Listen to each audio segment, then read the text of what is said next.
Hello everyone, good morning सभी को। और जैसा कि आप सभी लोगों का आरपीएफ कांस्टेबल का एग्ज़ाम जो है वो 2 मार्च से शुरू हुआ था, आप सभी को पता है। और आज है आपका 7 मार्च और यहाँ पर 7 मार्च का फर्स्ट शिफ्ट का जो एग्ज़ाम था जो आपका आरपीएफ का, वो समाप्त हो चुका है। तो देखेंगे कि आज के शिफ्ट में कौन कौन से क्वेश्चन पूछे गए थे।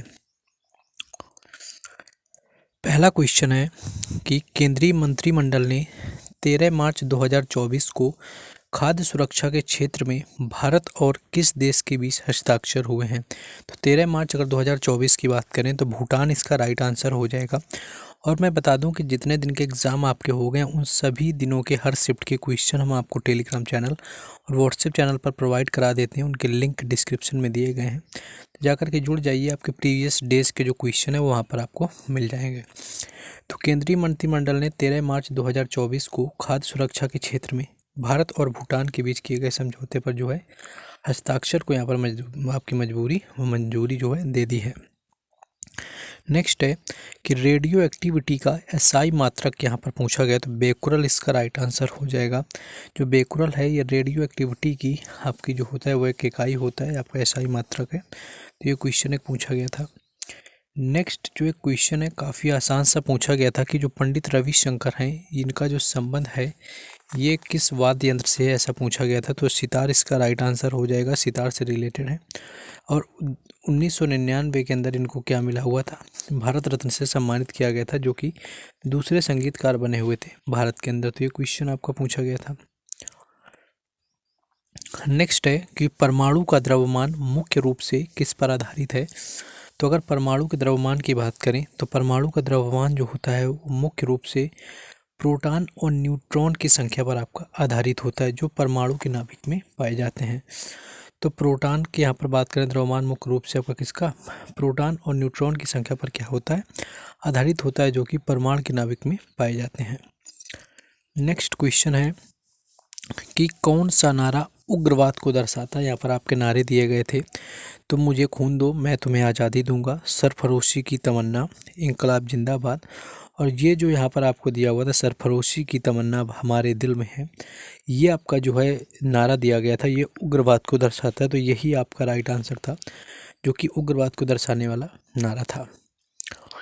नेक्स्ट क्वेश्चन है कि मोहनजोदड़ो एवं हड़प्पा नगर की खोज किसने करी हुई थी। तो मोहनजोदड़ो और हड़प्पा नगर की बात करें तो मोहनजोदड़ो एवं हड़प्पा जो नगर की खोज है वो दयाराम साहनी तथा राखलदास बैनर्जी ने करी हुई थी 1921-22 के टाइम पर। और इन दोनों विद्वानों ने हड़प्पा और मोहनजोदड़ो की खुदाई करके क्या है कि इसमें जो नगर थे उनकी खोज करी हुई थी। नेक्स्ट क्वेश्चन अगला पूछा गया कि संविधान के अनुच्छेद 41 यानी कि आर्टिकल 41 का जो संबंध है वो किससे है। तो हमारे संविधान का जो अनुच्छेद 41 है ये राज्य के नीति निर्देशक तत्वों से क्या है, संबंधित है। और इस अनुच्छेद के अनुसार राज्य कुछ मामले में काम, शिक्षा और सार्वजनिक सहायता का अधिकार सुरक्षित करेगा। राज्य अपनी आर्थिक क्षमता और विकास की सीमाओं के भीतर काम पाने, शिक्षा पाने और बेरोजगारी, बुढ़ापा आदि बीमारी और अक्षमता और अन्य अयोगाभाव के जो होता है मामलों में सार्वजनिक सहायता प्रदान करता है। नेक्स्ट पूछा गया कि ओणम जो त्यौहार होता है जो कि मुख्यतः केरल में मनाते हैं और सितंबर के माह में इसको मनाया जाता है। तो ओणम जो होता है ये केरल में किसकी पूजा करी जाती है ओणम के अंदर, ये क्वेश्चन यहाँ पर पूछा गया था। तो भगवान विष्णु यहाँ पर राइट आंसर हो जाएगा, यानी कि भगवान विष्णु के जो वामन अवतार हैं उनकी मुख्य रूप से पूजा जो है केरल के ओणम त्यौहार के अंदर करी जाती है। इस चीज़ को भी याद रखना है। नेक्स्ट आ जाएंगे हम लोग अगले क्वेश्चन में। नेक्स्ट है कि किस अनुसूची में भारत की आधिकारिक भाषाओं की सूची है। तो जो 8वीं अनुसूची है ये आपका राइट आंसर हो जाएगा। शुरुआत में जो है 8वीं अनुसूची में कुल 14 आधिकारिक भाषाएं थी, लेकिन भारतीय संविधान की वर्तमान जो 8वीं सूची में भाषाओं की संख्या कितनी कर दी गई है, तो 22 कर दी गई है वर्तमान में, तो इसको याद रखना है।